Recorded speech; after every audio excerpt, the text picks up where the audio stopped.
Congratulations on this project. It's a fantastic movie. I really like the animation style.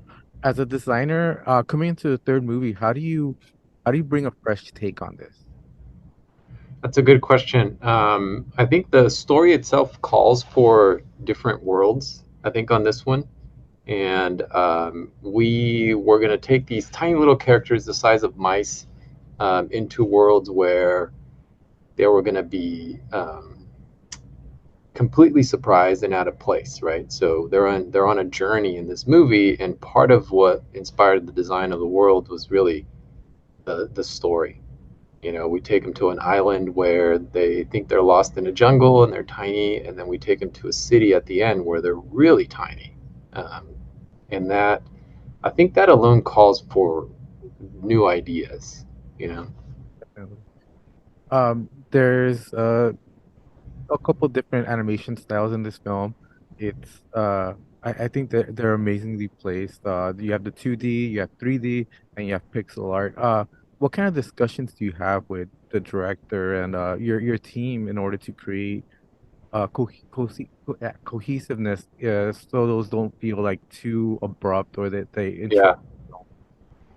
Well, I think it's cool that you caught that. But I think we're a bunch of animation fanatics around here, both the director and everybody. So we have these favorites that are almost nostalgia that we want to incorporate. That's kind of a way of just incorporating our past. But it's surprising how once you put them, uh, you kind of give them all a thread, right? It's either the color or the characters or the humor that that then allow you to kind of merge them side by side.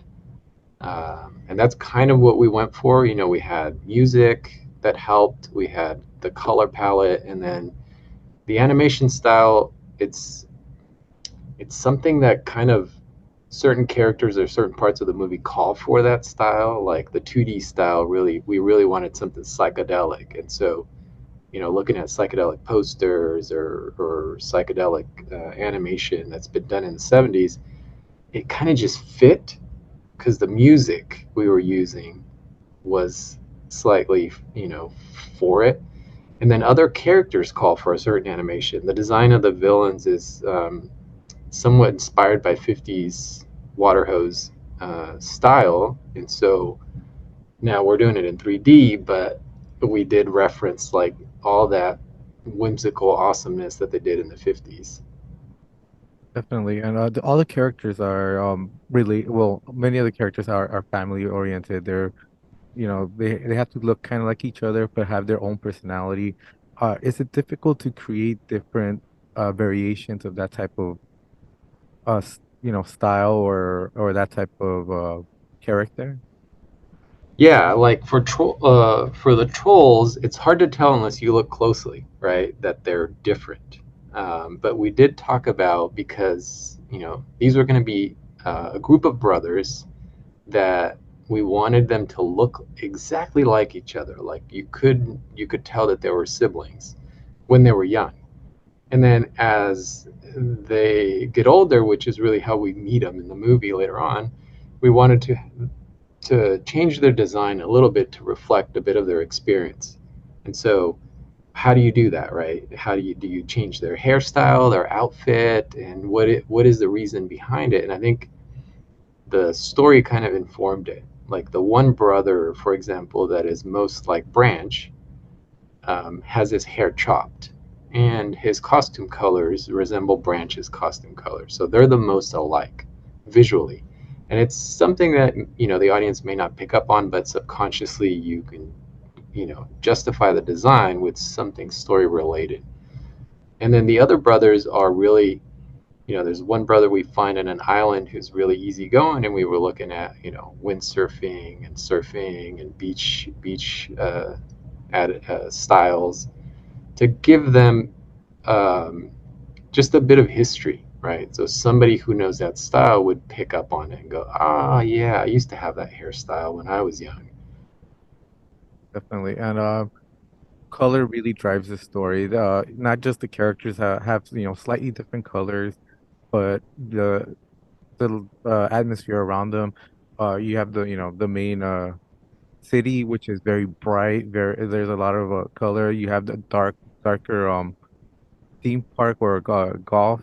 Um, how do you decide what colors to use? How which ones need to be more popping or Yeah, yeah.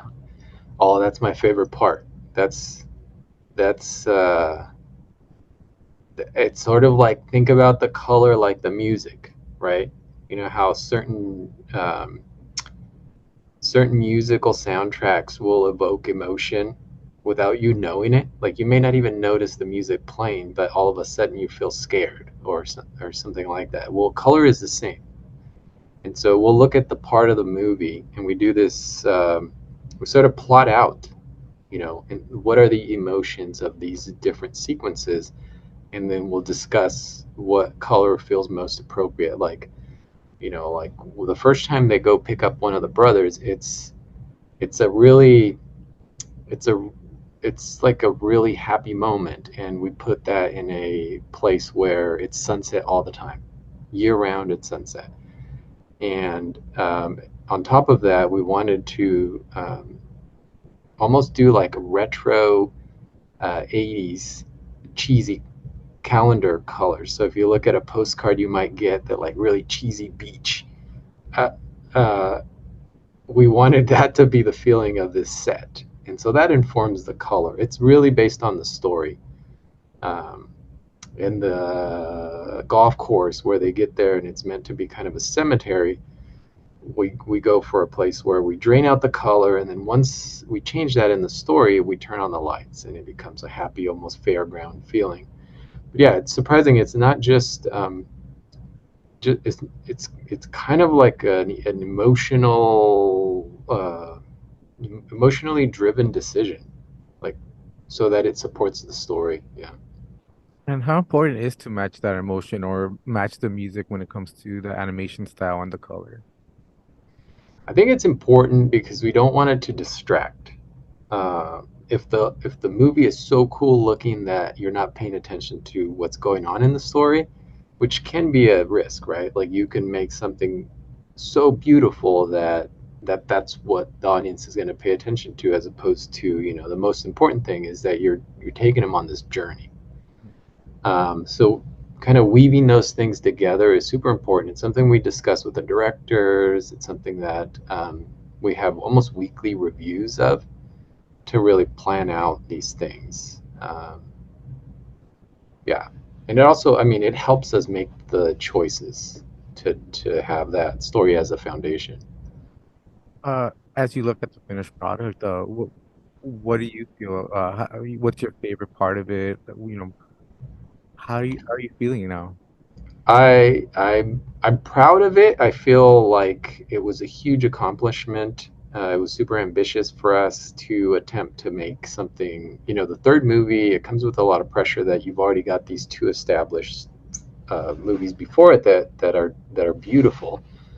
Um, I look at it and I smile. And I think the jokes that we attempted to put in there are making people laugh around the world. So.